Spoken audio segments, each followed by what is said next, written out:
Approchez-vous.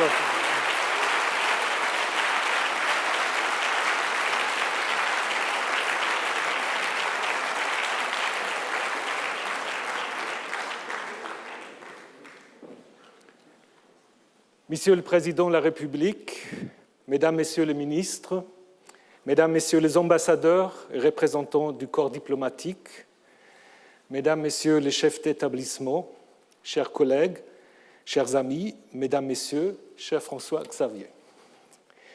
Comme vous savez sans doute, la devise du Collège de France, dont notre institution est tellement fière, est « Docet omnia ». Tout va être enseigné, tout va être connu. Or, en ce qui concerne le continent africain, cette devise n'a pas été beaucoup appliquée. Les raisons de cette négligence, voire de cet évitement, sont sans doute multiples.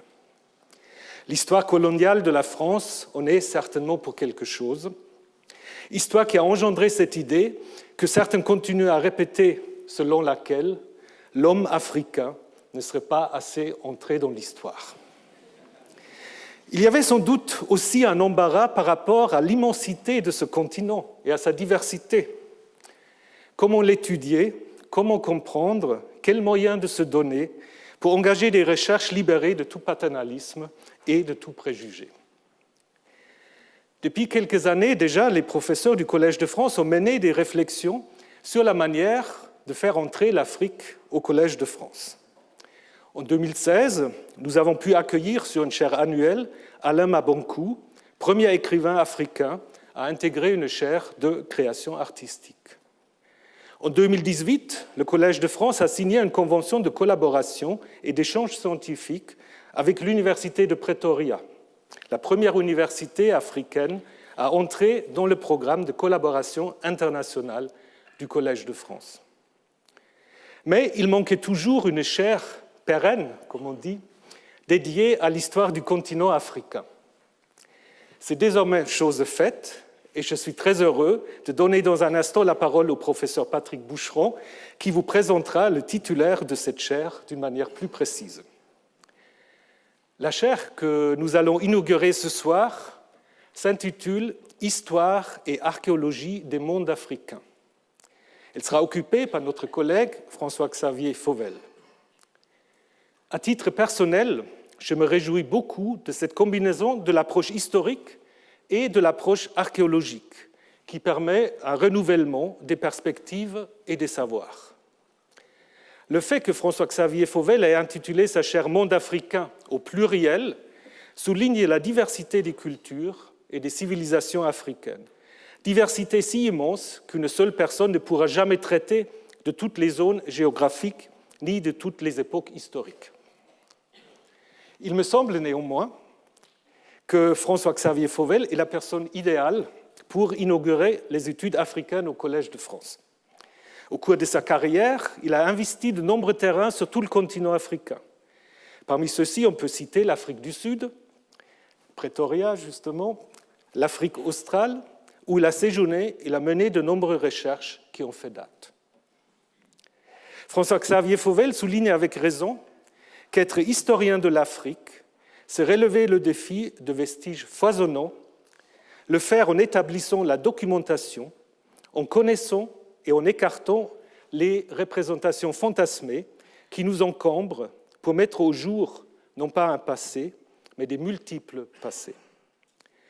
Internationalement reconnu, auteur ou co-auteur de près de 150 publications académiques, François-Xavier Fauvel est connu du grand public surtout par son livre intitulé « Rhinocéros d'or, histoire du Moyen-Âge africain », traduit en une dizaine de langues. Je ne vous énumère pas toutes les langues.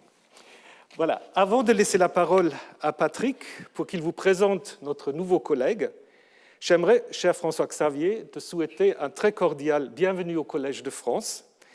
Nous sommes très heureux de t'avoir parmi nous et d'innover une fois de plus dans notre politique de chaire. Merci.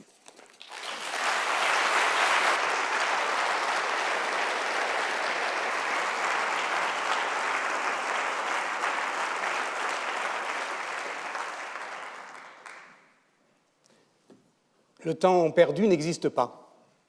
En inaugurant aujourd'hui une chaire d'histoire et d'archéologie des mondes africains, le Collège de France ne répare rien, ni oubli, ni retard, ni remords. Il ne fait que reconnaître l'évidence d'une présence. Homme des carrefours, François-Xavier Fauvel arrive au bon moment, car c'est lui qui entre au Collège de France, lui seul, je veux dire lui si nombreux.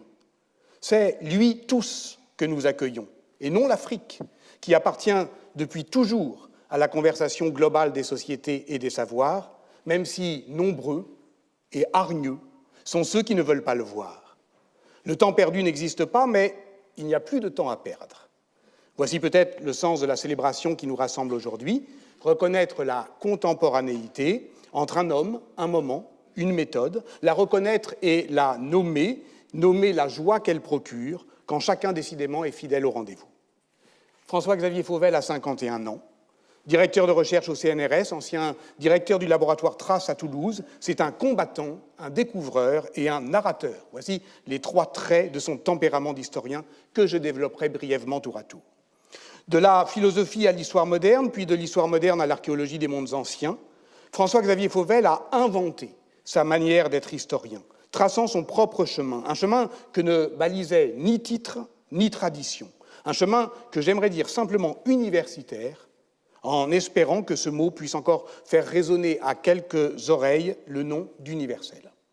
Car Fauvel, travailleur infatigable, est un combattant de l'universalité des savoirs. Au-delà de la critique de l'afrocentrisme qui risque de mettre la mémoire aux enchères, pour reprendre le titre d'un de ses livres, ses combats pour l'histoire consistent à rappeler qu'aucune discipline scientifique ne saurait tolérer un épistémé clivé. Si l'histoire est possible, alors elle est possible pour tous, partout, sur tous les continents, et j'ajouterais du même ton. Sa réputation internationale, très tôt acquise, il la doit à son œuvre propre, que le temps me manque pour énumérer ici, mais aussi aux responsabilités nombreuses qu'il exerça, de Johannesburg à Sigil Massa, en passant par Addis Abeba. Partout, il cultive le courage de dire et la liberté d'agir, partout, il travaille à récapituler les traditions, les savoirs africanistes issus de plusieurs disciplines, de plusieurs écoles historiographiques. Celui qui vient à nous est donc l'homme des grands rassemblements. Que ces rassemblements prennent la forme de colloques internationaux, de vastes programmes de recherche ou de livres, comme la récente et monumentale synthèse qu'il a dirigée sur l'Afrique ancienne. S'il découvre non pas la civilisation évanescente d'une Afrique fantôme, mais la coprésence énergique des mondes africains. Pour brosser le portrait de François-Xavier Fauvel en découvreur, il conviendrait de suivre son parcours selon le triple motif du rapprochement, de l'approfondissement et du contournement. En 1999, Fauvel soutenait à l'Université Paris 1 sa thèse de doctorat consacrée à l'histoire du regard occidentaux sur les Khoisan du XVe au XIXe siècle, l'invention du Hottentot, récemment réédité, et il ne cessa depuis lors de se rapprocher au plus près, au plus vif des sociétés africaines elles-mêmes, en un mouvement qui était aussi d'approfondissement chronologique, puisque la longue durée ne lui est pas un choix théorique, mais une nécessité de méthode. Fauvel, on l'a dit, est d'abord un historien de l'Afrique australe. Il fut directeur du programme Archives Khoisan au début des années 2000, ce qui l'a amené à écrire une histoire de l'Afrique du Sud en longue durée, devenue un classique. Il y appliquait des méthodes de croisement documentaire, notamment entre les sources épigraphiques, numismatiques, textuelles, environnementales, qui ont été expérimentées dans le laboratoire de l'historiographie éthiopisante. Or, l'Éthiopie est le deuxième terrain de spécialité de François-Xavier Fauvel. Il y a coordonné des programmes de recherche historique et archéologique pour la France, y menant une quarantaine de missions, y découvrant notamment 3 sites urbains nouveaux du sultanat d'Ifat dans l'escarpement du rift éthiopien, ce qui remet en cause toute notre conception de l'articulation des pouvoirs chrétiens et musulmans dans la corne de l'Afrique. Cette logique articulatoire est au cœur de sa vision d'ensemble des mondes africains qu'il envisage aussi à partir d'autres terrains, du Maroc au Mali. Contournant les découpages coloniaux, il ne s'est pas laissé contraindre par les traditions de l'africanisme français, usant de l'archéologie pour déverrouiller une histoire connectée et compréhensive des mondes africains. Car au-delà de la variété réjouissante ou désespérante, c'est selon des spécialités linguistiques, l'archéologie est la seule science susceptible de faire dialoguer les savoirs africanistes entre eux, de l'épigraphie à l'histoire orale, mais aussi avec d'autres disciplines, depuis la génétique des populations jusqu'à la linguistique comparée, en passant par l'anthropologie. archéologue, François-Xavier Fauvel n'est d'abord pas la pratique, en tant qu'il produit et interprète des données issues des archives du sol, mais il l'est aussi par l'imaginaire. Et voici ce qui guide son art de la narration, notamment dans son dernier livre, À la recherche du sauvage idéal, enquête sur la généalogie de nos altérités, mais aussi sur l'écriture de l'histoire elle-même, qui est toujours, on le sait, écriture de l'autre.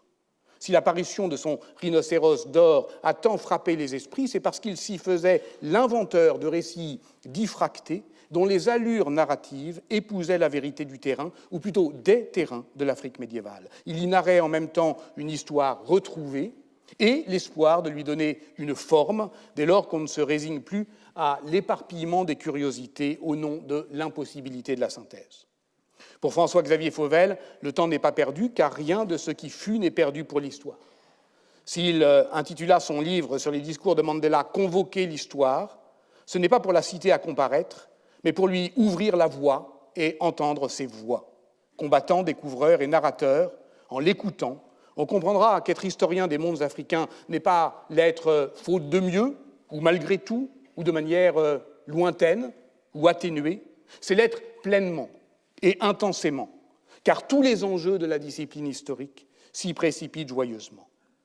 Voici pourquoi, au nom de Nicolas Grimal, qui le présenta avec moi, au nom de l'Assemblée des professeurs, je suis si fier de l'accueillir parmi nous.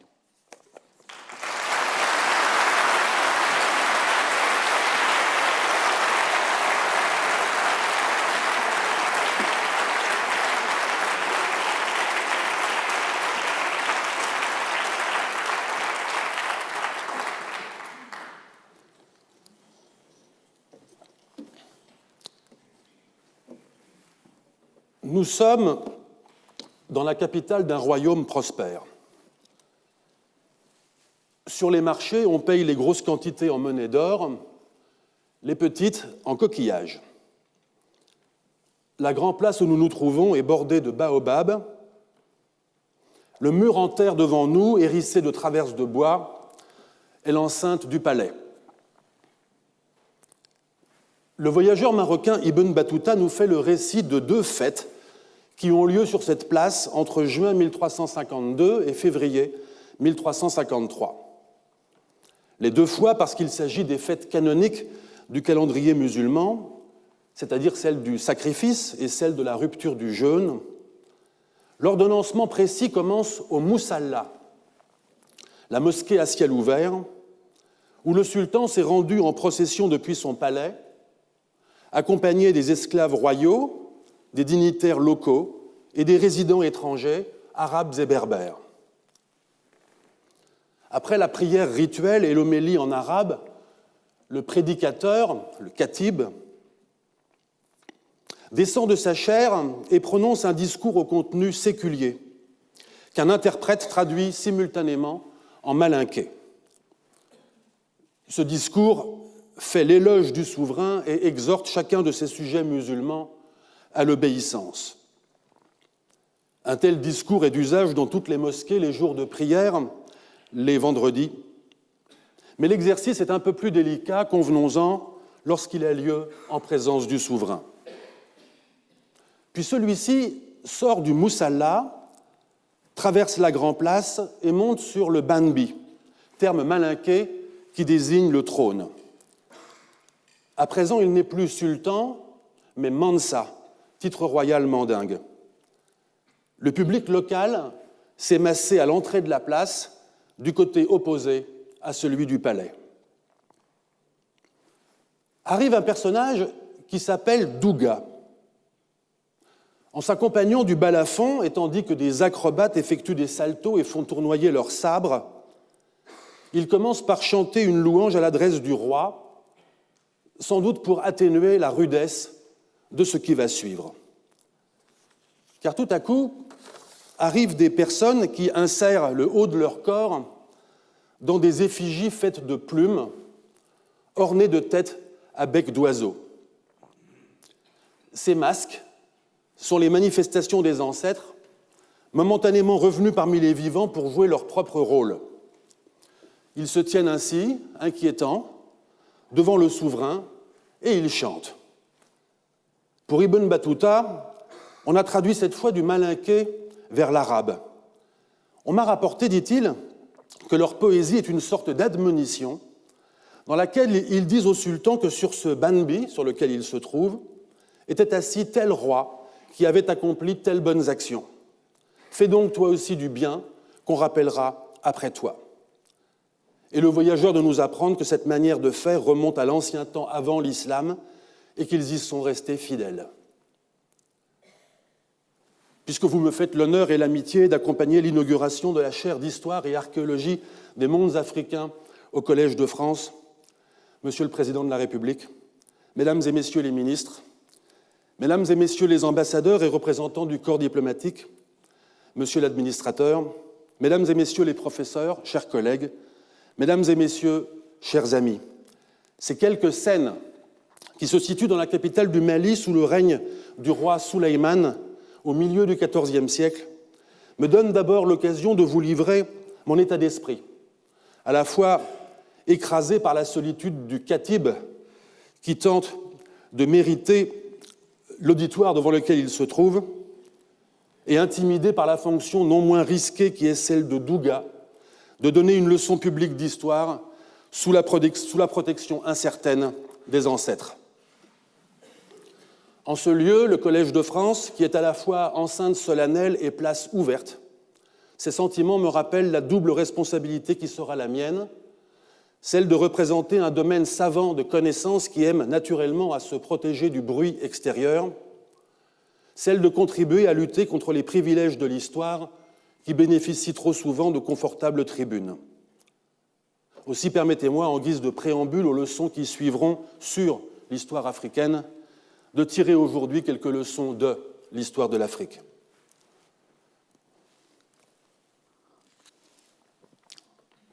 En 2007, à Dakar, un président de la République française déclarait avec la conviction du sultan qui énonce un savoir d'État que l'homme africain n'était pas assez entré dans l'histoire.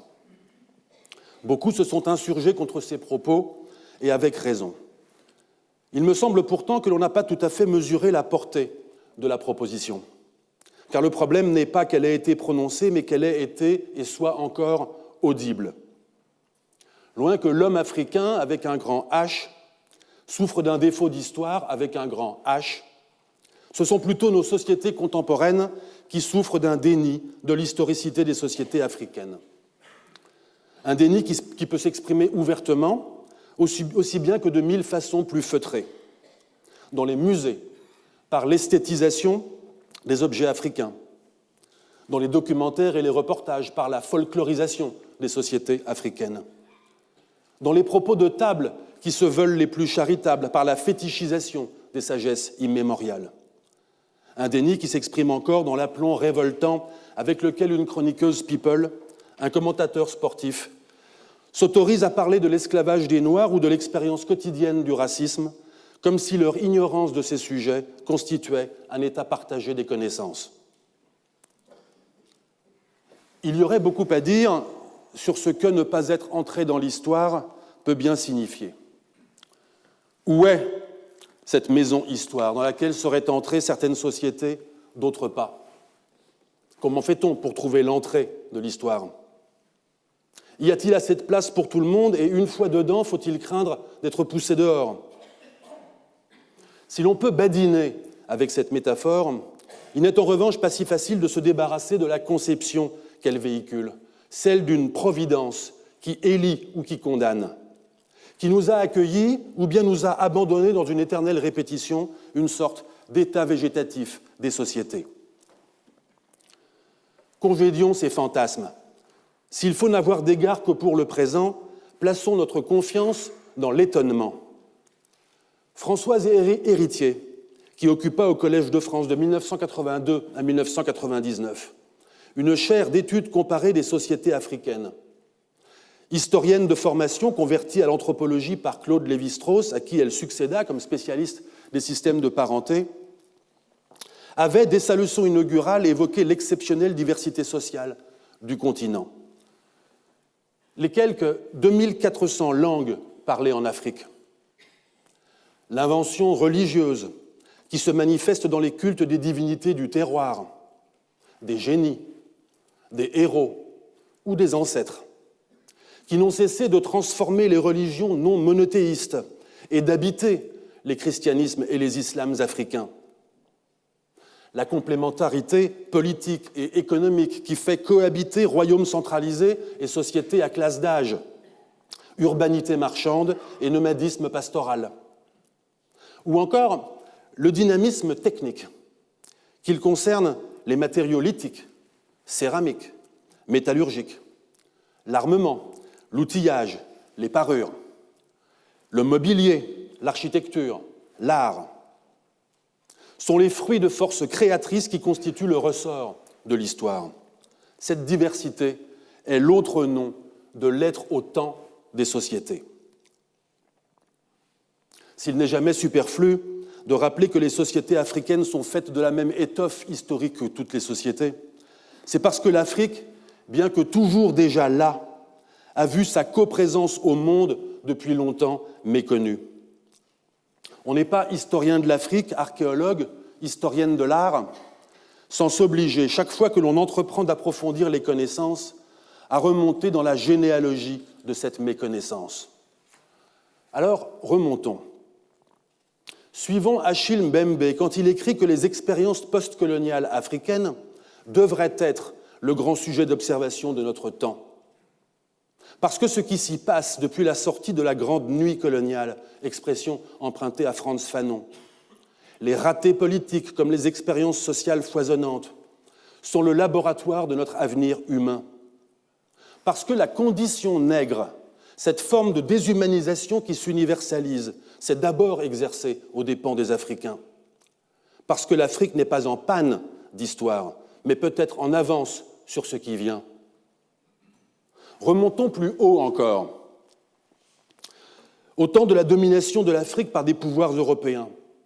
Écoutons Jacques Berck, qui avait été administrateur au Maroc sous le régime du protectorat, avant que ses travaux ne l'amènent au Collège de France sur la chaire d'histoire sociale de l'islam contemporain, qu'il occupa de 1956 à 1981. Tranchant les faux débats récurrents, déjà, sur les bilans positifs ou négatifs de la colonisation, nul n'aura alors exprimé avec autant de force qu'elle fut à la fois un système de prédation économique et un système qui construisait infrastructures et écoles. Que le colonialisme est une idéologie qui cultive la nostalgie des sociétés qu'elle détruit.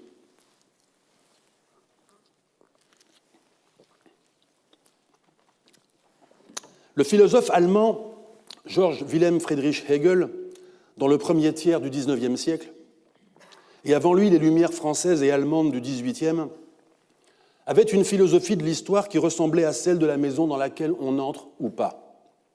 Par une grâce divine, l'esprit de l'histoire s'était posé, tel un rayon de soleil, sur des régions successives du monde. Il avait commencé, paraît-il, par l'Orient, puis s'était posé chaque fois sous une forme plus évoluée, moins infantile, sur l'Égypte, la Grèce, Rome, et à présent l'Europe occidentale, en attendant l'élection d'une civilisation nouvelle. Maison, esprit, lumière, la Providence change d'instrument. Mais au fond, il s'agit de la même conception, que l'on pourrait dire bourgeoise, de l'histoire. On la reçoit sans mérite particulier, mais on n'ira pas en contester le principe car c'est bien commode d'y rester au chaud. Un point commun entre ces philosophies d'hier et d'aujourd'hui est que l'Afrique n'était déjà pas au programme. On ne peut pourtant pas dire que c'était faute d'avoir reconnu la massivité du continent africain depuis les débuts de l'expansion européenne au XVe siècle. Au contraire même.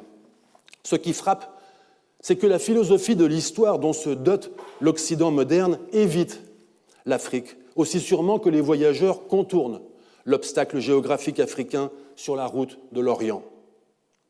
Et ce n'est pas un hasard si l'Europe choisit de méconnaître les sociétés africaines au moment même où ces compagnies marchandes se procurent dans des comptoirs côtiers d'Afrique les esclaves pour l'exploitation des colonies d'Amérique.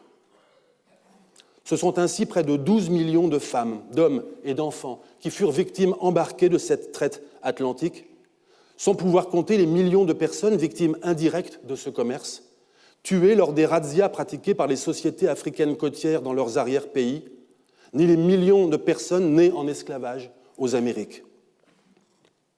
Si la traite atlantique a une importance historique singulière, ce n'est pas seulement parce que chaque expédition négrière, ou presque, a laissé des archives. Ce n'est pas non plus parce que l'économie du monde moderne est tributaire de la richesse engendrée par ce commerce parmi les nations esclavagistes. C'est parce que l'expérience de la traite par les esclaves africains, transportés d'un continent à l'autre, réduits à la condition de marchandises, victimes et instruments de la globalisation du monde, constitue le point à la fois central et aveugle de la modernité. Aussi, Norman Ajari a-t-il raison d'observer qu'il n'existe aujourd'hui pas un seul Africain ou afrodescendant dont l'humanité des ancêtres n'ait été radicalement contestée. C'est dans ce dispositif de déshumanisation des ancêtres d'une partie d'entre nous, dispositif qui occupe au sens propre, plusieurs siècles durant, le milieu du monde, que s'enracine la généalogie du déni. Déni du passé de l'esclave, aboli en même temps que son individualité, déni de sa faculté d'action dans l'histoire aussi bien que dans la société. Car à vrai dire, c'est la peur, une peur raciale qui actionne les théories providentialistes de l'histoire. Parler d'histoire des sociétés africaines, ça aurait été déchirer le voile de justification morale qui drape le crime de l'esclavage. Confesser la peur permanente de la révolte individuelle ou collective à bord des navires négriers ou dans les colonies esclavagistes, ça aurait été admettre des marchandises à entrer en société. C'est encore la peur qui rend la révolution de Saint-Domingue impensable, comme le dit l'écrivaine haïtienne Yannick Lahens, titulaire en 2018 de la chaire Monde francophone du Collège de France. Impensable en effet qu'un demi-million d'esclaves, dont 2 tiers nés en Afrique, attachés aux plantations sucrières et indigotières de la colonie française, sans doute la plus profitable du monde, se soulèvent en 1791 et entrent de leur propre volonté dans l'événementialité du monde. Impensable parce que l'exigence radicale de liberté chez des hommes et des femmes qui s'émancipent eux-mêmes offre aux Lumières leur plus authentique révolution.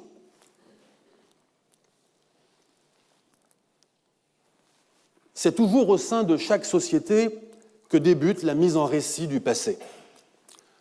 Douga, à la cour de Souleymane du Mali, et après lui, jusqu'à aujourd'hui, les Dieli ou griots qui furent dans le monde mandingue les porte-paroles des chefs de lignage aristocratiques, étaient détenteurs de ces récits historiques et les rendaient disponibles les jours de sortie des masques. Dans beaucoup de sociétés africaines, de tels récits sont l'affaire de spécialistes qui les mémorisent et les transmettent. Parce que ces récits sont mémorisés et transmis de façon stable, on les appelle traditions orales et leurs détenteurs traditionnistes. De tels textes, car ce sont des textes, constituent une véritable littérature orale pour ne pas craindre l'oxymore. Déroutés devant le continent documentaire qu'est l'oralité, quelques-uns ont cédé à la naïveté du néophyte pensant recueillir le passé lui-même, d'autres à l'ironie du sceptique qui n'y entend que fable. Les historiens et historiennes de l'Afrique savent pourtant que ce matériau immatériel de l'histoire, ni plus ni moins sujet à l'altération que des écrits soumis à la copie, se travaille comme tout autre matériau pour être transformé en document. La vivacité de l'oralité en Afrique ne doit cependant pas laisser croire à une absence de l'écrit. Les alphabets libico-berbères et tifinaghes, employés du Maghreb au Sahara, l'alpha-syllabaire éthiopique, les écritures hiéroglyphiques, méroïtiques, coptes et grecques utilisées dans la vallée du Nil, le script arabe, employé pour écrire tant la langue arabe que le peul et l'Aoussa en Afrique de l'Ouest, ou encore le swahili et le malgache en Afrique orientale, témoignent d'une diversité et d'une très large distribution spatiale des systèmes d'écriture créés, adoptés ou adaptés en Afrique au cours de l'histoire. Il est vrai néanmoins que les sociétés africaines qui ont employé l'écrit l'ont souvent réservé à des usages dédicatoires, commémoratifs ou encore prophylactiques. Plusieurs sociétés africaines ont cependant développé des cultures lettrées. La chrétienté érythréenne et éthiopienne, enracinée depuis le IVe siècle, nous a transmis des dizaines de milliers de manuscrits produits dans les monastères ou à la cour royale, essentiellement des textes bibliques traduits du grec, mais également des textes traduits de l'arabe et des histoires saintes produites localement. Au Soudan voisin, la disparition de la chrétienté nubienne aux alentours du XVe siècle nous a peut-être fait perdre un semblable corpus. Dans les régions qui adoptent l'islam, la production d'écrits ou la constitution de bibliothèques suit de quelques siècles les premières inscriptions arabes. Au sein de ces mondes lettrés, l'essentiel de la littérature produite, copiée ou acquise concerne des œuvres religieuses ou juridiques. Cependant, émerge parfois une véritable écriture de l'histoire. La chronique de Kilwa en Tanzanie au début du XVIe siècle, les chroniques du Kanem et du Borno, rédigées par l'imam de Birnin Ghazar Gamou dans le nord de l'actuel Nigeria dans les années 1570, les chroniques de Tombouctou et de Kano au XVIIe siècle, celles de Gonja dans le nord de l'actuel Ghana au XVIIIe siècle, sont toutes des récits historiques dus à des lettrés musulmans locaux. Bertrand Hirsch a récemment souligné ce que ces récits historiques, si éloignés les uns des autres par le milieu culturel dans lequel ils ont été produits, ont de commun. Un semblable impératif de préservation du passé en des temps de crise. Dans la Tombouctou du XVIIe siècle, les lettrés Al-Saadi et Ibn al-Mukhtar savent et sauvent ce qu'ils peuvent de l'histoire des formations politiques de la région. S'ils évoquent la gloire du royaume Songhai, et avant lui du Mali, et avant lui de Gao, c'est parce que la boucle du fleuve Niger est désormais dominée par une élite militaire marocaine. Quant aux quelques pages en arabe des annales du Shoah, dont nous sommes quelques-uns à travailler à une nouvelle édition commentée, elles sont l'unique témoignage d'une société musulmane éthiopienne du XIIIe siècle qui a disparu sans laisser d'autres traces que ce texte, émouvant et obscur. L'adoption du christianisme et de l'islam par de nombreuses sociétés africaines a opéré une mise en connexion de ces régions avec d'autres régions du monde et permis une participation active d'Africains aux échanges commerciaux et à la circulation d'idées et de connaissances. Au Caire, au milieu du XIVe siècle, un grand encyclopédiste, Al-Oumari, recueille le témoignage de musulmans de la Corne de l'Afrique venus porter au sultan mamelouk leurs griefs à l'égard du souverain chrétien d'Éthiopie, dont le royaume est alors hégémonique. Al-Oumari en tire une description géographique et politique qui compte parmi nos principales sources pour l'histoire de l'Abyssinie. Parce que le Caire est décidément un carrefour, le même Al-Oumari consigne également les souvenirs de tous ceux qui, en 1324, avaient rencontré personnellement Moussa, sultan du Mali, frère et prédécesseur de Souleyman, lors de son séjour dans la ville sur le chemin de la Mecque. À partir de ces témoignages, Al-Oumari nous a laissé l'un des plus essentiels documents sur le royaume ouest-africain. Ce sont des motifs similaires, religieux ou diplomatiques, qui conduisent des chrétiens éthiopiens à Jérusalem et à Rome, où ils fondent des communautés. Les connaissances qu'ils mettent en circulation éveillent l'intérêt des humanistes italiens de la Renaissance et ceux de la République européenne des lettres au XVIe et XVIIe siècle. En 1649, un érudit allemand de 25 ans, du nom de Job Ludolf, qui pratique l'hébreu, le syriaque et l'arabe, est dépêché à Rome par son employeur, le baron von Rosenhan, émissaire suédois à Paris, pour y dénicher des archives relatives à la Suède. Il n'en trouve pas. Mais il rencontre un certain Gorgorios, Grégoire, un Éthiopien originaire du monastère de Mokene-Sélassié dans la Mara, le domaine royal éthiopien. Gorgorios séjourne alors au monastère éthiopien de Santo Stefano dei Mori à Rome. En moins de 3 mois, et à l'occasion d'un séjour postérieur de 3 autres mois de Gorgorios à Gotha, en Thuringe, chez Ludolf, celui-ci réunit la matière pour un dictionnaire et une grammaire de l'amharique, la langue vernaculaire de l'Éthiopie. un dictionnaire de la langue gaise, la langue classique éthiopienne, une histoire de l'Éthiopie, complétée d'un commentaire, et enfin une théologie éthiopienne, ouvrage qu'il publiera au cours du demi-siècle suivant.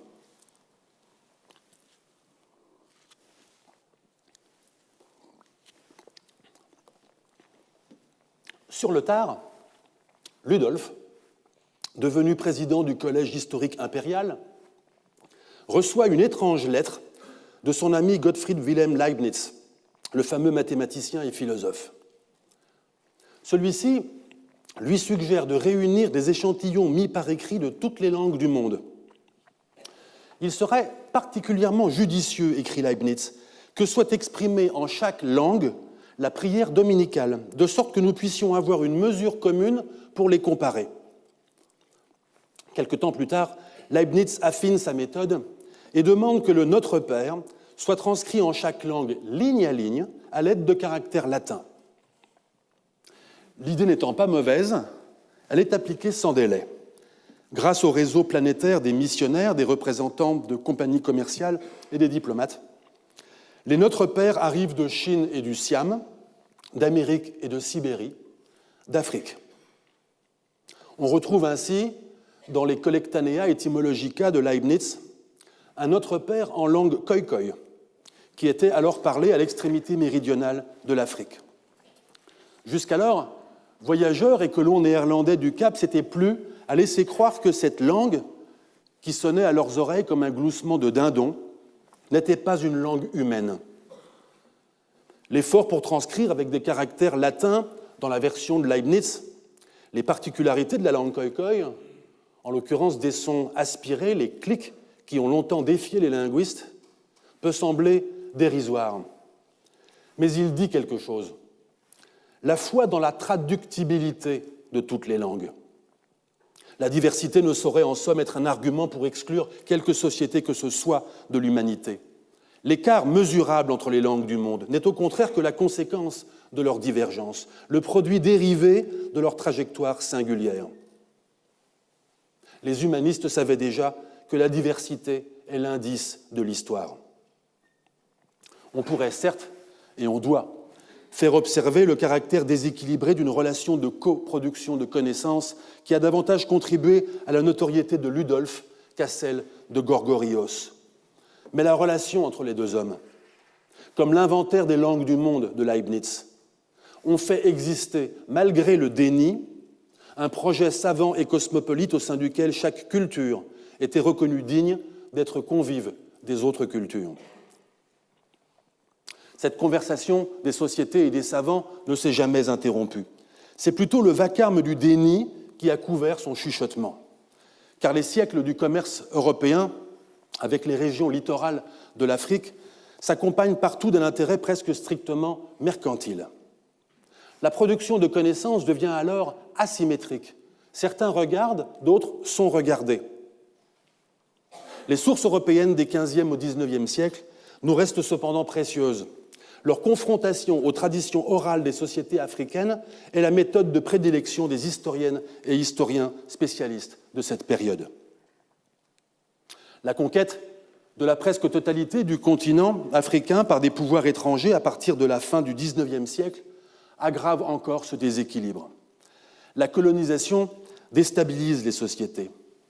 Elle sape les cadres traditionnels de la transmission du pouvoir et des savoirs. Elle donne aux colonisateurs le quasi-monopole de l'établissement du récit historique.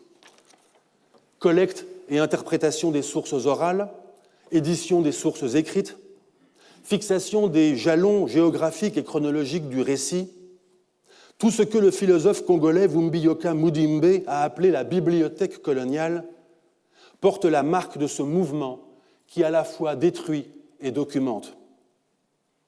Il y a dans les récits historiques produits par des hommes en même temps administrateurs et savants une forme de gouvernement du passé. Il n'est pas difficile de voir comment ces récits font violence à l'histoire.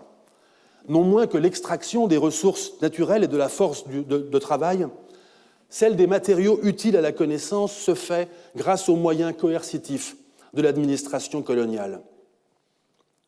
Les expéditions scientifiques, telles que la mission Dakar-Djibouti, conduite par Marcel Griaule en 1931-1933, que Kwame Anthony Appiah a qualifié plaisamment de speed dating anthropologique, sont des razzias sur un mobilier qui finira dans les musées d'Occident et qui y restera tant qu'il ne sera pas restitué, je dirais même restitué bien, c'est-à-dire accompagné de toutes les potentialités de récits qui avaient été emportés en même temps qu'eux. Quant aux fouilles, elles aussi pratiquées au bénéfice des musées du Nord, elles trouvent, avec la baïonnette, l'instrument commode qui à la fois contraint les ouvriers récalcitrants et se substitue à la truelle de l'archéologue.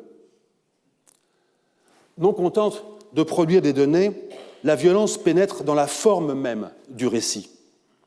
Les synthèses, comme Au Sénégal, Niger de Maurice Delafosse en 1912, sont des narrations moyennes qui font fi des différences de perspective et de temporalité entre l'écrit, l'oral et les matérialités. Elles retaillent les tesselles de la mosaïque documentaire pour produire une image sans défaut et pourtant fausse. Faut-il alors brûler la bibliothèque, le musée, l'archive coloniale? Ce serait ignorer que ces monuments à la gloire de la colonisation demeurent les conservatoires d'une documentation imparfaite mais indispensable. Ce serait nous affranchir avec légèreté du travail de reconnaissance de la méconnaissance.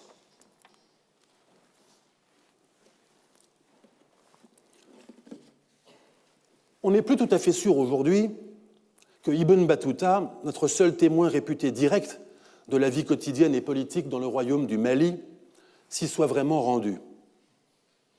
Pourquoi ? Parce qu'on ne retrouve pas dans le récit de son séjour supposé dans la capitale les éléments du questionnaire mental qu'il applique, pour l'instruction et le plaisir de ses lecteurs, dans les autres régions du monde qu'il visite, de l'Andalousie à l'Inde, de la Perse aux Maldives.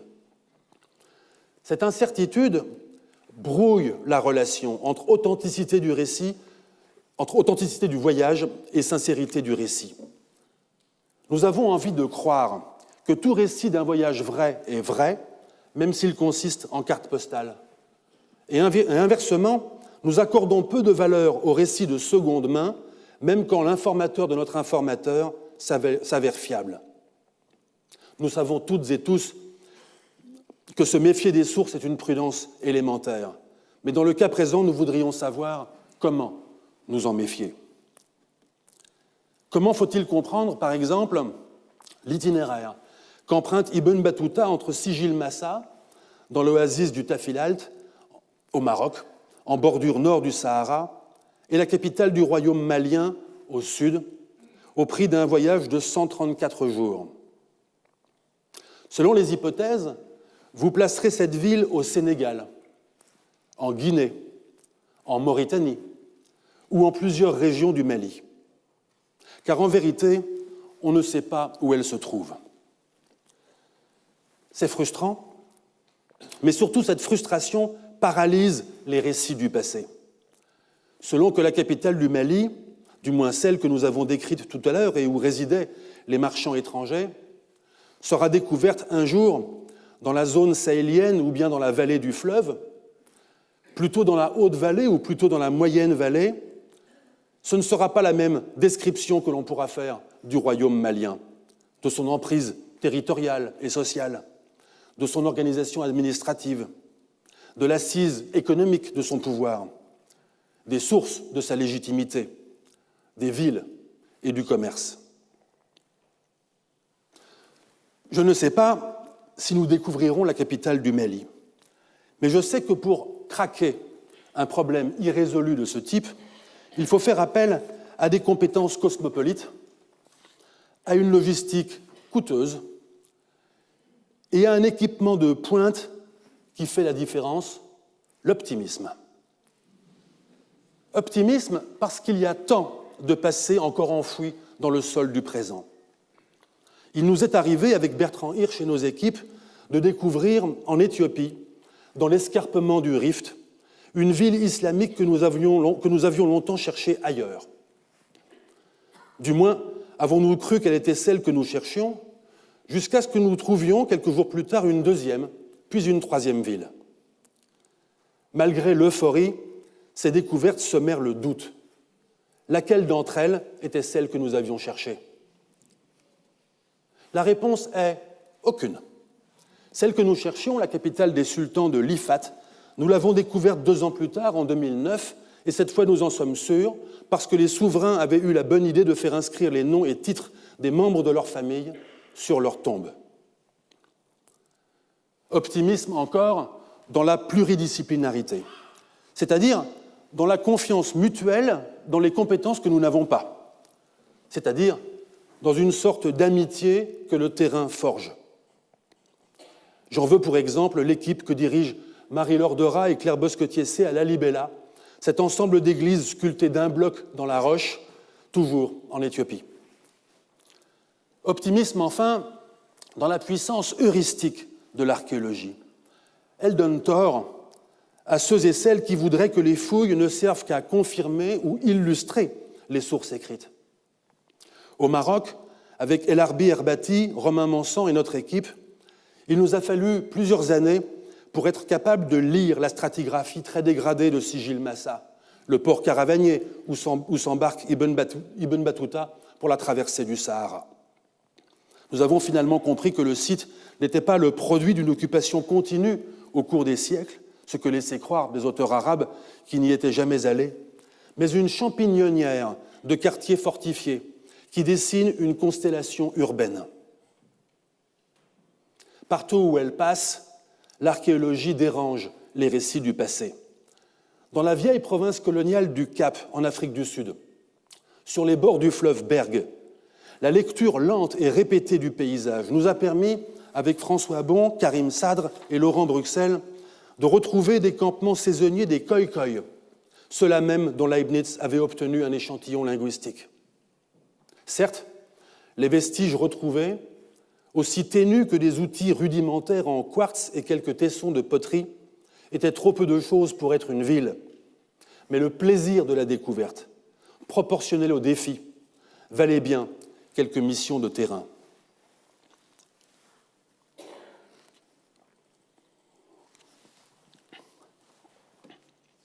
Les historiennes et historiens de l'Afrique aiment ce type d'enquête.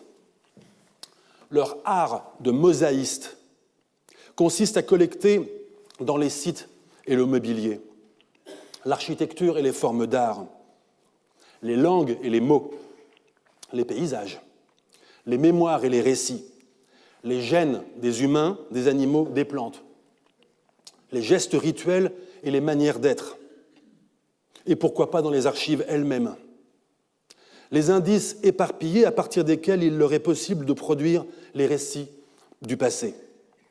Ils reconnaissent dans le goût de l'enquête à la fois la douleur du passé qui nous manque et la consolation de savoir que le présent, tout le présent, est un vestige. S'il y a dans l'enquête davantage que le charme d'une fouille inachevée, c'est l'obligation à rendre compte de son propre inachèvement, à enregistrer avec autant de méticulosité que possible les pièces manquantes du passé, les objets perdus ou orphelins, les ratés de la recherche, les scénarios qui s'achèvent en cul-de-sac, les faits indécidables, les hypothèses suspendues.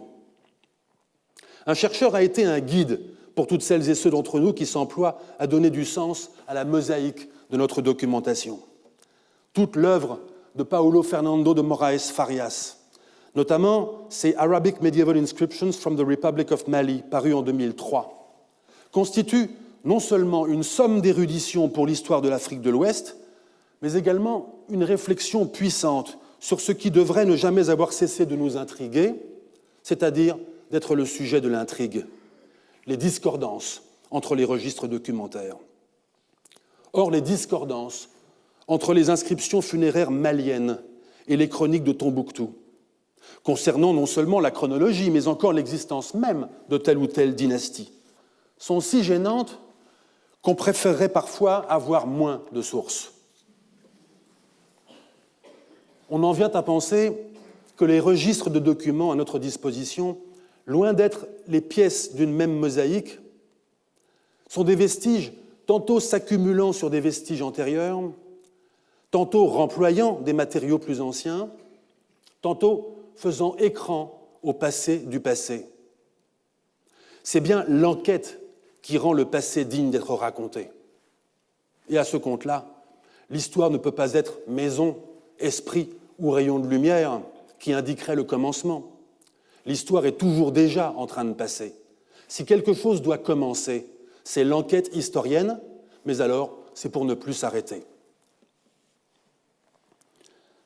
Comme le long des chaînes de parenté spirituelle qui sont celles des maisons monastiques d'Éthiopie ou des confréries musulmanes d'Afrique du Nord ou de l'Ouest, les savoirs et les savoir-faire des historiens de l'Afrique se transmettent de maître à élève. De l'université de Paris 1 Panthéon-Sorbonne, où j'ai fait mes études, je veux saluer Bertrand Hirsch, que j'ai déjà évoqué et qui m'a conduit sur le terrain éthiopien il y a 20 ans.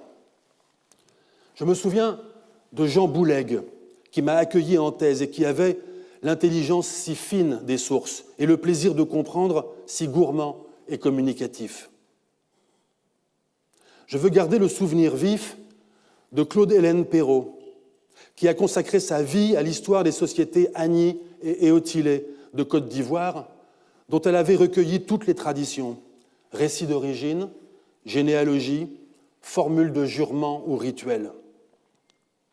Les mots que je prononce ici ont été écrits l'été dernier, quelques jours après sa mort. Ils ne me viennent que par gouttes. Endurance, longanimité, obstination, écoute, bonté. Elle avait été l'héritière d'Yves Persson, l'un des pionniers, avec le Belge Jan van Sina, de l'étude méthodique des sources orales. Nous avons, avec Claude-Hélène Perrault, réédité quelques-uns des articles fondamentaux d'Yves Persson, que devraient lire toutes celles et ceux qui ne savent pas ce que la méthodologie de l'oralité en général doit à l'étude des sociétés africaines. Venant d'évoquer mon alma mater, je veux dire également mon attachement à l'université de Toulouse Jean Jaurès. Au laboratoire Trace, que j'ai dirigé, si rare par l'éventail des compétences individuelles et collectives qu'il réunit, une équipe dédiée à l'archéologie africaine héberge la plupart des missions archéologiques françaises en Afrique. C'est à Toulouse que nous avons convié, avec nos collègues belges de Tervuren et suisses de Genève, le congrès mondial de la Society of Africanist Archaeologists en 2016. Si tous mes doctorants, français et de plusieurs pays d'Afrique, y sont rattachés, c'est parce qu'ils bénéficient auprès des collègues que je veux saluer d'une science à la fois d'excellence et généreuse. Je voudrais également dire un mot d'un dispositif précieux pour la recherche, celui des instituts de recherche du ministère des Affaires étrangères et du CNRS. J'ai moi-même dirigé le Centre français d'études éthiopiennes à Addis-Abeba de 2006 à 2009. Créé en 1952 à la demande de l'empereur Haïlé Sélassié pour être tout à la fois laboratoire, bibliothèque, dépôt et musée archéologique, il n'a cessé depuis de jouer son rôle dévolu à l'archéologie, aux disciplines d'érudition et plus récemment aux sciences sociales, quitte à être parfois porté à bout de bras plusieurs années durant par un seul chercheur qui maintient l'héritage, comme ce fut le cas de l'archéologue Francis Anfray. Permettez-moi de saluer ici les collègues qui, à Khartoum, Le Caire, Tunis, Ibadan, Nairobi, Rabat, Johannesburg, comme à Addis-Abeba, se dévouent pour faire de ces centres des lieux d'accumulation et de transmission des savoirs.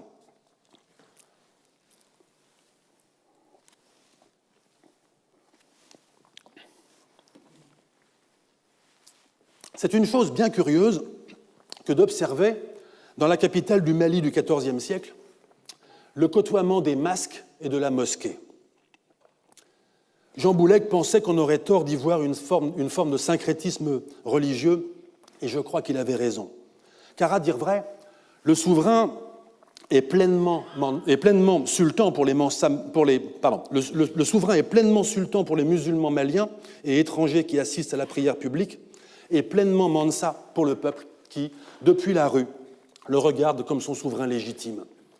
Cette dualité religieuse nous oblige à penser en même temps des appartenances a priori incompatibles, qu'elles soient religieuses, culturelles ou identitaires, et à descendre pour les comprendre à l'intérieur des logiques qui les font cohabiter.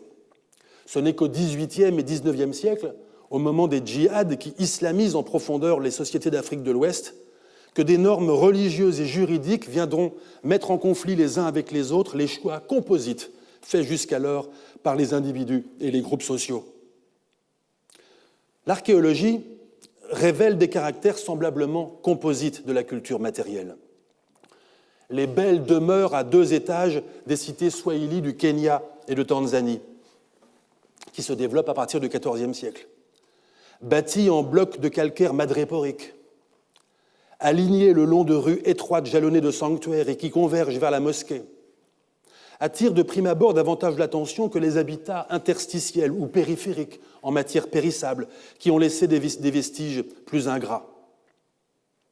Pourtant, leur juxtaposition est une juste représentation d'une société où cohabite une élite patricienne de commerçants, sa clientèle d'anciens esclaves et des communautés rurales de pêcheurs, agriculteurs et artisans.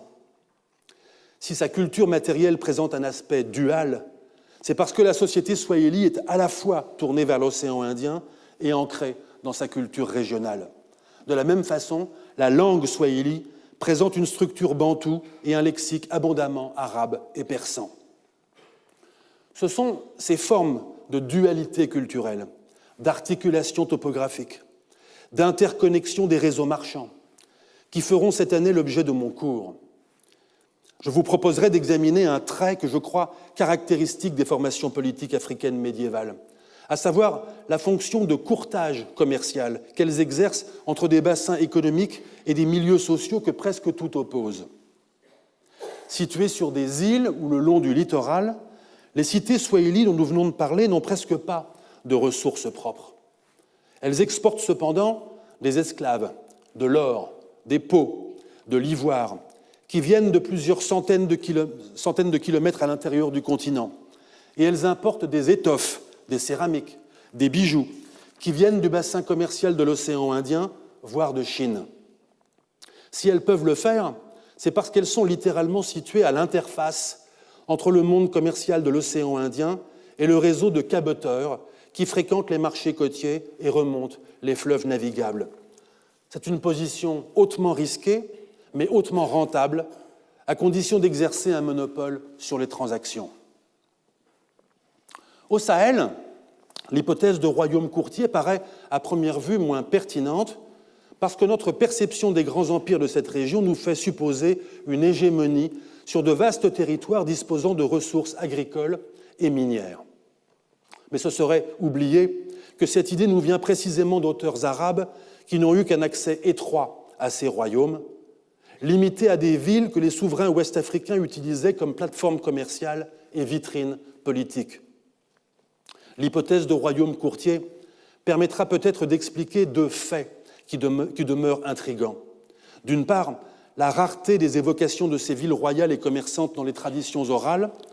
D'autre part, notre propre incapacité, dans bien des cas, à localiser sur le terrain des sites aussi importants que des villes. Dit autrement, je ne crois pas que les retards de la recherche ne soient que le résultat de facteurs contingents. Je crois plutôt qu'ils font partie du problème.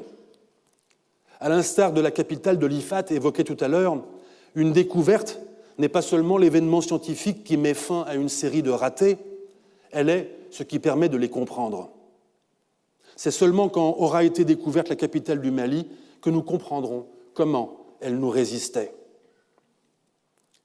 Il vaudra peut-être la peine de faire observer que de la côte swahili à l'escarpement éthiopien et aux bordures nord et sud du Sahara, c'est souvent sur des limites écologiques que les pouvoirs africains médiévaux exercent leur fonction d'intermédiation entre réseaux commerçants, entre sociétés aux économies et aux langues différentes.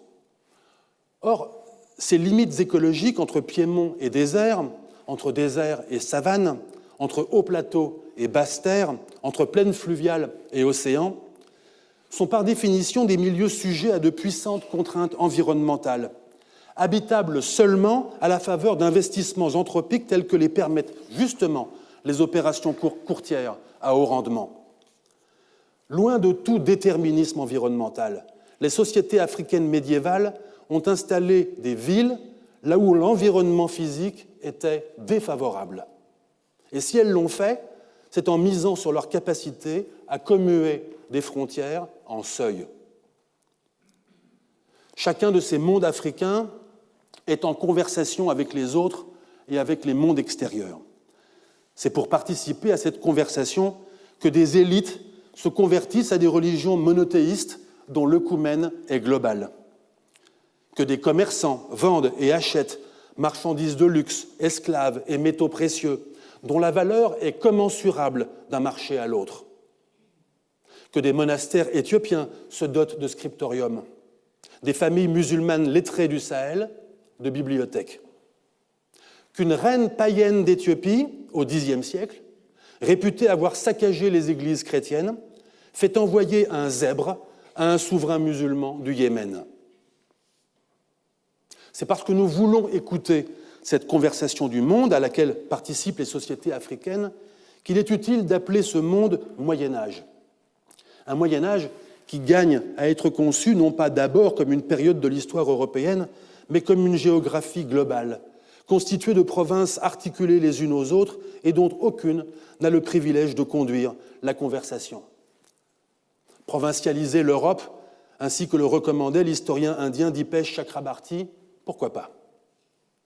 Mais sortir de l'alternative pendulaire et mimétique des centres et des périphéries, récuser les centrismes, ainsi que le propose Souleymane Bachir Diagne, concevoir le monde en même temps depuis chacune de ses parties.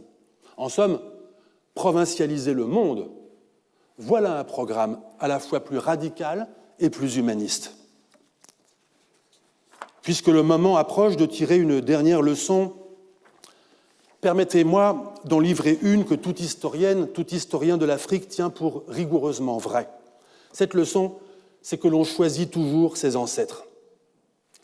Lignage, chefferie, institution, communauté, confrérie, nation. Chaque collectif fait ce que fait chaque famille qui affiche la galerie de ses aïeux prestigieux ou bien remise à la cave les moins recommandables. Nous faisons tous comme fait Douga au moment de faire entrer les masques sur la place publique. Nous choisissons parmi tous les passés disponibles les ancêtres utiles pour la faculté qu'en somme nous leur accordons de nous définir par l'étendue de leur descendance, de leur protection, de leur baraka. Dans un discours prononcé en 2018 pour le 100e anniversaire de la naissance de Nelson Mandela, Barack Obama a rappelé de quelle façon la révolution démocratique sud-africaine des années 1990-1994 continue de tenir éveillée universellement notre liberté de citoyen contre les tentations autoritaires, notre désir de vivre ensemble contre les fatalités de l'histoire. On a certes raison de souligner aujourd'hui que la révolution sud-africaine n'a pas satisfait toutes les espérances de justice sociale et de transparence démocratique qu'elle avait fait naître. Mais permettez à l'historien que je suis de rappeler que l'idée même que l'Afrique du Sud fut une société est une idée qui resta longtemps minoritaire et qui était de toute façon illégale. Prisonnier au bagne de Robben Island, dans la baie du Cap, Nelson Mandela et ses compagnons avaient interdiction, dans leur réclamation écrite à l'administration pénitentiaire, de dire « nous ». Le régime de l'apartheid voulait à ce point exercer le monopole de la définition des appartenances collectives, que la simple possibilité d'une communauté d'intérêts entre prisonniers lui apparaissait comme subversive. Et même après que croire à cette société fut devenu un droit, qui y croyait ? Essayons de nous souvenir de ce que nous avons pensé être l'avenir de l'Afrique du Sud au plus fort de la répression et de l'usage de la torture par le régime dans les années 1970. Puis durant l'insurrection générale à partir de 1984. Puis durant la quasi-guerre civile qui accompagne les négociations après 1990. Et même encore au bord du précipice dans les semaines qui suivent l'assassinat de Chris Hani le 10 avril 1993. Cette archéologie des futurs de l'Afrique du Sud nous révèle toujours le même horizon: la brutalisation des clivages ethniques et raciaux, la partition du pays, le démembrement de la société. Quelle autre vision aussi acérée que celle de l'écrivain nigérian Wole Soyinka a pu remarquer sur l'instant qu'un spectre terrifiant rôdait le 10 mai 1994 ? Alors que Nelson Mandela prononçait son discours d'investiture dans l'ambiance miraculeuse de la fête démocratique, le génocide des Tutsis au Rwanda en était à son 34e jour. Mandela était sultan, mais il n'était pas négligent avec l'histoire. Il avait porté le stigmate de la race et connaissait l'actualité du passé. Il savait la nécessité de réengendrer chaque jour la société, l'urgence à répandre une parole qui affermit et étend le domaine du « nous ». Écoutons son discours du 10 mai 1994. « Je dis sans hésiter à mes compatriotes que chacun d'entre nous est aussi intimement attaché au sol de ce pays que le sont les jacarandas de Pretoria et les mimosas du Bushveld. » Drôle de métaphore botanique.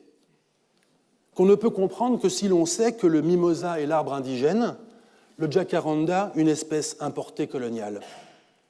Ce discours fait mieux qu'inviter chaque communauté à devenir convive de la même nation. Il invite les passés de chacune d'elles et les enracine dans le même sol. Ce n'est certes pas la tâche de l'historien de l'Afrique que d'être chargé de l'histoire nationale, mais c'est la sienne que de rendre disponibles les passés de l'Afrique, de contribuer à faire cohabiter les ancêtres de nos contemporains dans une histoire, non pas maison, mais jardin, où s'entremêlent les souches. C'est le moment de revenir ensemble sur la grande place de la capitale du Mali, où nous avons tout à l'heure laissé les ancêtres, tout à leur tâche d'admonester le sultan. Il me reste à dire que l'engagement à prendre soin de l'histoire, je ne le prendrais pas si je n'y étais fermement obligé par la bienveillance de quelques-unes et de quelques-uns, qualité si cardinale sans laquelle il n'y a pas de véritable conversation, pas de désir d'accueillir une idée, pas non plus de critique véritablement fondée, pas de bonnes lectrices et de bons lecteurs. Alors, permettez-moi de dire merci à Patrick Boucheron, qui a proposé ma candidature au Collège de France, à Nicolas Grimal et Alain Supiot qui l'ont défendu, à toutes et tous les professeurs qui l'ont accepté. De dire ma joie de les savoir auprès de moi, à mes enfants, Lucas, Margot, Nathan, à ma compagne, Samantha, à ma famille, mes amis, collègues et étudiants. Et pour finir, de m'adresser aux ancêtres, pour leur faire remarquer que tout notre travail d'historienne et d'historien consiste en somme à les inviter dans le présent, pour leur faire comprendre que la connaissance que nous déployons à leur sujet est le gage de notre reconnaissance à leur égard. Et enfin, pour leur adresser à notre tour, pour une fois, une admonition et leur demander une seule chose, qu'ils veuillent bien converser les uns avec les autres. Merci.